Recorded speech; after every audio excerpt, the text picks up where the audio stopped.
अस्सलाम वालेकुम friends, welcome back to my channel.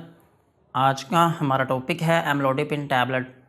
आज हम बात करेंगे कि एमलोडिपिन टैबलेट क्या है और इसके क्या क्या इस्तेमाल हो सकते हैं। प्रेगनेंसी और डोज की बात करेंगे और लास्ट में हम इसके साइड इफ़ेक्ट्स के बारे में बात करेंगे। एमलोडिपिन टैबलेट ये एक कैल्शियम चैनल ब्लॉकर मेडिसिन है और अगर हम बात करें इसके एक्शन के लिहाज से तो ये एक एंटी हाइपरटेंसिव मेडिसिन है और ये सिर्फ टैबलेट की फॉर्म में अवेलेबल है। और टैबलेट जो है ये दो तरह की होती है, एक होती है 5 मिलीग्राम और एक होती है 10 मिलीग्राम। और ये मार्केट में डिफरेंट ब्रांड नेम से अवेलेबल है, जैसा कि एमोडिप, कोरसेफ, नोरवैसिक, जोडिप, एमलोड, एमलोडिप और एमलोपिन के नाम से अवेलेबल है। ये था एमलोडिपिन टैबलेट का इंट्रोडक्शन। अब हम इसके यूजेस के बारे में बात करते हैं कि वो कौन सी ऐसी कंडीशंस हैं जिनमें आप एमलोडिपिन टैबलेट का यूज़ कर सकते हैं। एमलोडिपिन टैबलेट को आप हाइपरटेंशन में यूज़ कर सकते हैं। हाइपरटेंशन जो है इसको हम हाई ब्लड प्रेशर भी कहते हैं और हाई ब्लड प्रेशर जो है ये दो तरह का होता है, एक होता है प्राइमरी हाइपरटेंशन और एक होता है सेकेंडरी हाइपरटेंशन। प्राइमरी हाइपरटेंशन जो है ये तब होता है जब आपकी बॉडी में कोई और डिज़ीज़ वगैरह नहीं होती, सिर्फ आपके लाइफस्टाइल की वजह से हो जाता है। मिसाल के तौर पर अगर आप एक्सरसाइज नहीं करते हों या फिर आपकी डाइट अच्छी नहीं हो या फिर आप जो है वो हर टाइम पड़े रहते हों या फिर आप नमक का बहुत ज़्यादा यूज़ करते हों, तो फिर इसकी वजह से अगर आपका बीपी तेज़ होता है तो फिर इस कंडीशन को हम कहते हैं प्राइमरी हाइपरटेंशन। और सेकेंडरी हाइपरटेंशन जो है ये तब होता है जब आपकी बॉडी में कोई और डिज़ीज़ हो, लाइक अगर किसी शख्स के गुर्दे ख़राब हों या फिर अगर किसी शख्स को हार्ट की प्रॉब्लम हो, तो फिर इसकी वजह से अगर आपका बीपी तेज़ होता है तो फिर इस कंडीशन को हम कहते हैं सेकेंडरी हाइपरटेंशन।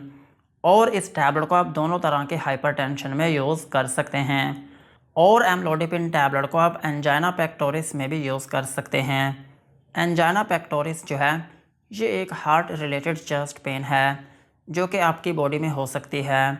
और ये जो दर्द है ये तब होती है जब किसी शख्स को हार्ट की प्रॉब्लम हो। सो अगर आपको एंजाइना पेक्टोरिस है तो फिर इस कंडीशन में भी आप एमलोडिपिन टैबलेट का यूज़ कर सकते हैं। और सेम इसी तरह आप इसको वेज़ोस्पास्टिक एंजाइना में भी यूज़ कर सकते हैं। वेज़ोस्पास्टिक एंजाइना जो है ये भी आपके सीने की ही दर्द है, लेकिन इसमें यह होता है कि आपके दिल में जो कोरोनरी आर्टरी होती है वो बहुत तंग होना शुरू हो जाती है, जिसकी वजह से उसमें खून की सप्लाई जो है वो बहुत कम हो जाती है और फिर इसकी वजह से आपके दिल में ऑक्सीजन की कमी होना शुरू हो जाती है और फिर इसकी वजह से आपके सीने में दर्द होना शुरू हो जाती है। सो अगर आपको वेज़ोस्पास्टिक एंजाइना है या फिर वेज़ोस्पास्टिक एंजाइना होने का कोई ख़तरा है तो फिर इस कंडीशन में भी आप एमलोडिपिन टैबलेट का यूज़ कर सकते हैं। और एमलोडिपिन टैबलेट को आप प्रोफ्लेक्सिस ऑफ एंजाइना में भी यूज़ कर सकते हैं। अगर आपको सीने की दर्द होने का कोई ख़तरा हो तो फिर इससे बचने के लिए भी आप एमलोडिपिन टैबलेट का यूज़ कर सकते हैं। ओवरऑल अगर हम बात करें तो एमलोडिपिन टैबलेट जो है ये आपके हाई ब्लड प्रेशर की एक मेडिसिन है। अगर आपका बीपी किसी भी वजह से तेज़ रहना शुरू हो गया हो तो फिर इस कंडीशन में आप एमलोडिपिन टैबलेट का यूज़ कर सकते हैं। ये टैबलेट क्या करती है कि आपकी ब्लड वेसल्स में जो तंगी होती है ये उसको ख़त्म कर देती है और आपके दिल में जो मसल्स होते हैं उनको रिलैक्स कर देती है और फिर इसकी वजह से आपका बीपी जो है वो कम होना शुरू हो जाता है। सो यही थे इसके यूजेस। अब हम इसकी डोज के बारे में बात करते हैं। अगर आपकी एज 18 साल से ज़्यादा है तो फिर आप इसकी 5 मिलीग्राम की जो एक टैबलेट है ये आप दिन में एक मरतबा यूज़ कर सकते हैं। और इस टैबलेट की जो मैक्सिमम डोज़ है वो आप एक दिन में 10 मिलीग्राम तक यूज़ कर सकते हैं। और इस मेडिसिन का जो ड्यूरेशन है वो आपके डॉक्टर ही डिसाइड करेंगे कि आपको ये मेडिसिन कितनी देर तक यूज़ करनी है। और अगर हम बात करें बच्चों की तो बच्चों में इस मेडिसिन को यूज़ किया जा सकता है, लेकिन कंडीशन ये है कि आपके बच्चे की जो एज है वो कम से कम 6 साल होनी चाहिए।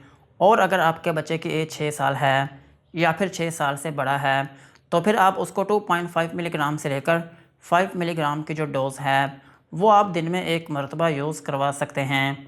और अगर हम बात करें प्रेगनेंसी की, तो प्रेगनेंसी में ये FDA कैटेगरी C में फ़ॉल करती है, जिसका मतलब ये है कि ये मेडिसिन प्रेगनेंसी में सेफ़ नहीं है। प्रेगनेंसी में इस टैबलेट को यूज़ ना करें। और ब्रेस्ट फीडिंग मदर्स जो हैं उनमें भी ये टैबलेट रिकमेंडेड नहीं है। सो यही थी इसकी डोज।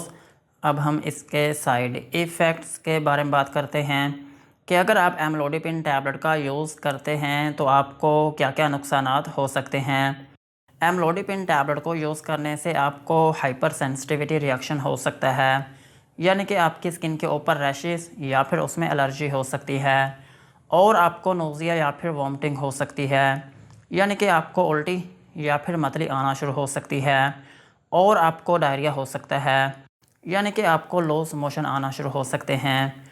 और आपके पेट में दर्द हो सकती है।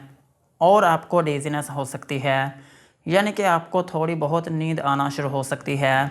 और इस मेडिसिन का एक अहम साइड इफ़ेक्ट ये है कि अगर आप इसकी ओवरडोज ले लेते हैं तो फिर इसकी वजह से आपको हाइपोटेंशन हो सकती है, यानी कि आपका बीपी जो है वो नॉर्मल वैल्यू से भी लो हो सकता है। और इसका एक अहम साइड इफ़ेक्ट ये भी है कि आपको पेरिफेरल एडिमा हो सकता है, यानी कि आपके हाथ और पाँव में स्वेलिंग होना शुरू हो सकती है। सो यही थे एमलोडिपिन टैबलेट के uses, doses and side effects.